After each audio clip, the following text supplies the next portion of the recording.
से लगाने गए, ये कहाँ से लगा के आया तुमने? मैंने फिर उसको मिटाया, सब कुछ किया, मैंने फिर मंदिर का नाम पूछा, फिर वो पुजारी का नाम पूछा, फिर उसको चप्पल मारे, तब कहीं जाकर उसका सारे दुनिया भर के जितने राक्षस हैं उन्होंने सब मंदिरों का ठेका ले लिया। विवाह वो करेंगे नहीं, क्यों करेंगे? वो तो ब्रह्मचारी, परमानेंट ब्रह्मचारी। हमारे यहाँ ऐसे ऑर्गेनाइजेशन भी है जो कह लगे साहब हम ब्रह्मा हैं। ब्रह्मा माने क्या? हम विवाह नहीं करते। ठीक है, विवाह नहीं करते, पुरुष भी विवाह नहीं करते, औरतें भी विवाह नहीं करती, लेकिन सब होता है, बाकी सब विवाह नहीं करते। बड़ी अच्छी जगह है, चलो भाई सामूहिक सारा मामला बना हुआ है, बड़े आनंद से गए। और खास करके जो योग में लोग होते हैं उनको क्या हो जाता है कि वो इतने ठूठ जैसे हो जाते हैं, इतने ठूठ जैसे हो जाते हैं कि कोई उनके साथ बैठे। खासकर सावित्री का मंत्र कहने वाले लोग, सावित्री का मंत्र जो है वो आपको एकदम ठूठ जैसे बना, क्योंकि उसमें उसका निचोड़ करके जो मिट्टी बच जाती ना, वो होती। सावित्री का मंत्र ही वो चीज है जिसमें कि आपको कहा जाता है, मतलब जैसे ये है कि ये दीप है, दीप के अंदर में ज्योत है, वो सिर्फ दीप ही की बातें हैं, अलग जगह की भू है, भूव है, ये सब चीज, लेकिन वो दीप के अंदर जो चीज जलने वाली जो चैतन्य शक्ति है उसकी उसमें बात है। सिर्फ दीप के ही डिफरेंट डिफरेंट फॉर्म्स बता दी।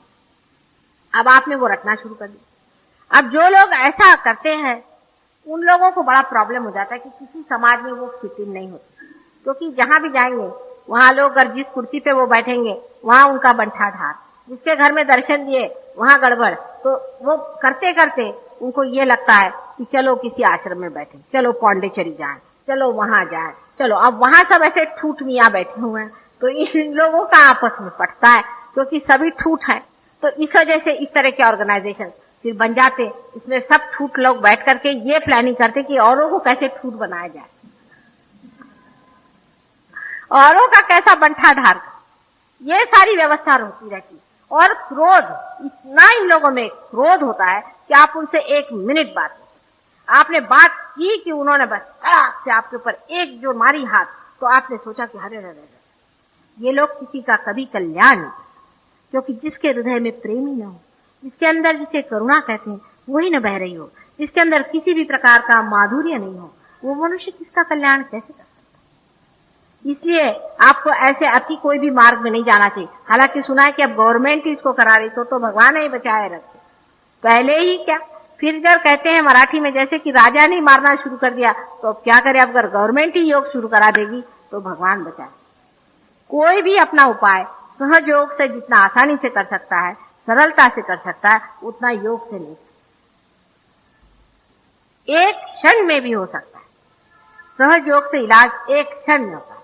जो आदमी पार हो जाता है वैसे भी वो विमुक्त ही हो जाता है, क्योंकि उसका कनेक्शन जो जुड़ जाता है, उसके अंदर शक्तियां जो आने लग जाती है, उसका कोई उसके शक्ति पे निर्भर नहीं होता है। जो चारों तरफ फैली हुई शक्ति है वही उसके अंदर से दौड़ने लग जाती है। तो उसका जो फिजिकल बीइंग है, उसका जो इमोशनल बीइंग है, उसका जो मेंटल बीइंग है, वो पूरी तरह से प्लावित हो जाता है। और इस वजह से ऐसे आदमी डायनामिक हो जाते हैं और वो दिन भर मेहनत करते रहेंगे, उनको थकान नहीं होती, वो आकर्षक होते हैं, उनके साथ आपको बैठने को मन करता है। ऐसे 10 आदमी साथ बैठते हैं तो उसमें मजा। अब यह है कि 100 में एक आध आदमी दुष्ट होता ही है, आप नहीं कह सकते कि सब के सब होंगे। एक आध आदमी होता ही दुष्ट है, उसको कितना भी करो उसका वो दोहरा स्वभाव नहीं जाता, उसका वो गंदगी नहीं जाती, बहुत कोशिश करो तो भी वो वैसा ही कि वैसा रह जाता। थोड़ा अंतर होता है, फिर वैसा होता है, फिर होता है, मुश्किल से चलता है। लेकिन इसमें फर्स्ट क्लास लोग भी बहुत हो जाते हैं। लेकिन आप अगर 10 योगियों को साथ बैठिए तो आप बाहर चले जाइए, नहीं तो अपने को इंश्योर कर ली, क्योंकि 2 कुश्ती वाले तो बैठ भी सकेंगे साथ में, पर 10 योगी साथ में बैठ गए तो चकना चूर। अभी योगा सेमिनार हुआ था तो मैंने एक दो से कहा भाई जरा जाके आओ, मजा देख आओ। तो ऐसी वहां जूता पैजार हुई, ऐसी जूता पैजार हुई कि जो देखने गए वो भागते भागते आए अपना सर बचा के कि माता जी ये क्या आपने माया कर दी। मैंने कहा मैंने क्या माया करी, तो ये तो तमाशा है ही। एक योगी उससे लड़ रहा है कि मैं तुझसे बड़ा हूं, वो कह रहा मैं तेरे से बड़ा हूं। तो जो अफसर लोग वहां बैठे थे वो मुझसे कहने लगे कि माता जी ये लोग तो अपने को योगी कहते हैं और ये कुर्सी के लिए तो हमसे ज्यादा खुल्लम खुल्ला लड़ रहे हैं और गाली गलौज सब कुछ, और तू ऐसा और तू क्या समझता है। तो अपने को एक कह रहा था मैं शिव का भक्त हूँ, मैं कृष्ण का भक्त हूँ, फलाने शिव और कृष्ण वहां सर पकड़े बैठे होंगे कि बाबा ये मेरा भक्त कब से हो गया। इस तरह का तमाशा सारे ही दिल्ली में चला हुआ था। वो जो न्यूज़पेपर वाले थे, प्रेस वाले, वो मेरे पास आए कि माता जी इसको आप स्टॉप करिए, क्या नॉनसेंस चल रहा है, इसे क्या ये फॉरेनर समझेंगे। और इधर टेलीविजन भी साथ में लगाया हुआ। 35 लाख रुपए तो एक योगी ने डोनेट करे थे आपने इसके लिए, पर उनका तो ऐसा कचुमड़ा हुआ कि वो तीसरे दिन आए नहीं, उनके तो सारे ही पैसे डूब गए बेचारे। 35 लाख रुपए उन्होंने पता नहीं कहां से लाके उस पे लगा। ऐसे एकेडमिशियन से और इस तरह के आर्टिफिशियल लोगों से, कृत्रिम तरीकों से परमात्मा को नहीं बुलाया जाता। परमात्मा हृदय की, जिसके हृदय के अंदर में परमात्मा की आस नहीं है, वो परमात्मा को पा ही नहीं।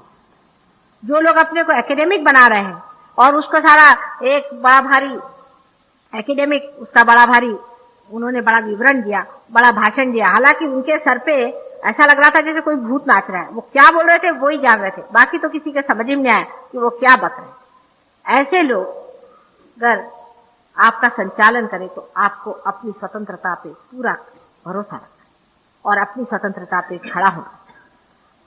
एक तो ये भी जानना चाहिए कि ये लोग सिर्फ पैसे के लिए, पैसा बड़ी गंदी चीज। अगर आज मैं यहां रख दूं आपको कि मेरे ऑर्गेनाइजेशन में 50,000 रुपया रखा है, आपसे मैं कहती हूं कि आपसे 10 गुना ज्यादा लोग यहां गए, लेकिन सब मक्खियां आई, असली लोग नहीं आई, सारी मक्खियां आई।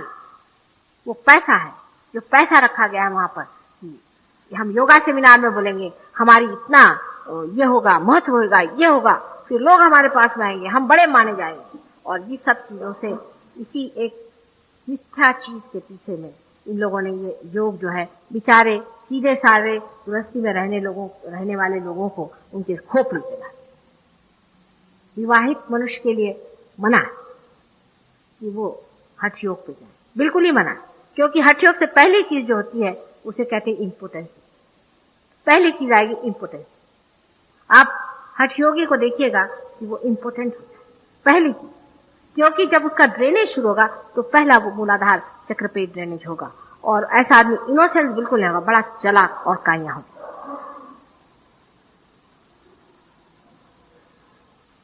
हठ योग को समझने के लिए, उसको चलाने के लिए, उसको करने के लिए वो व्यवस्थाएं होनी चाहिए थी जो पातंजलि के वक्त में थी, वो आज है नहीं।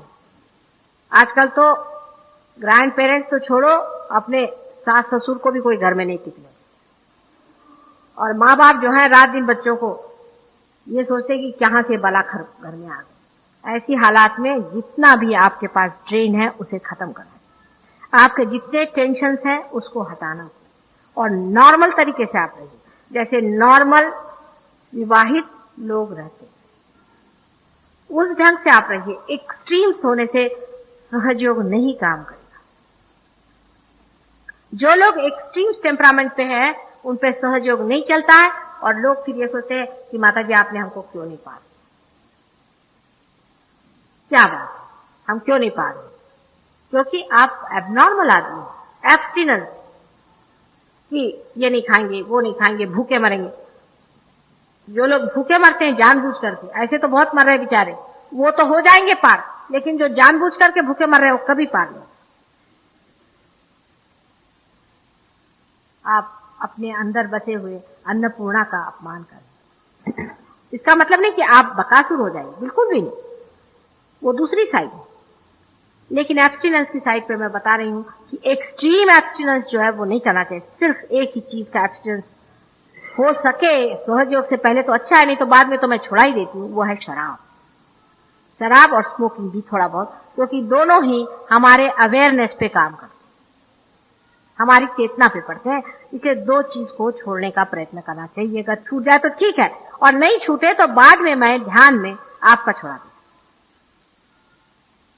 आप दूसरी साइड देखिए, जिसको कि आप सांख्य कहते हैं, कि इमोशनल साइड, कि आपने है, आपके बच्चे ही आपके सब कुछ हो गए, अब वो बच्चे के लिए आप मरे जा रहे हैं, उसके लिए आपको फिर दुनिया में कुछ नहीं दिखाई देता। उस बच्चे के लिए आप 10 बच्चे मार डालेंगे, पर उस बच्चे को आप बताएं। ये सांख्य हुआ। इंडल्जेंस, शराब पीना, औरतों के साथ बहुत ज्यादा मतलब रखना, अपनी स्त्री को छोड़कर और औरत के प्रति दृष्टि उठाना आदि सभी बिल्कुल वही चीज है। वो चाहे थोड़ी हो चाहे ज्यादा हो। यह आज के समाज में बहुत बड़ी बीमारी लग गई है। उसके बारे में पहले भी मैंने आपसे कहा था, जो फ्लर्टिंग चीज है ये कुछ नहीं पर आज्ञा चक्र की बाधा है, ये भूत है। जिस आदमी की आंख फिरती रहती है, हर समय उस पे भूत होता है, और उसकी आंख जब किसी औरत पे पड़ती तो उसको भी भूत लग रहा है, छूत की बीमारी है, वो भी ये धंधे शुरू कर दी। करते कुछ नहीं है, सिर्फ आंखें चलती रहती, बस करना धरना कुछ नहीं, उससे आंखें चलती रहती।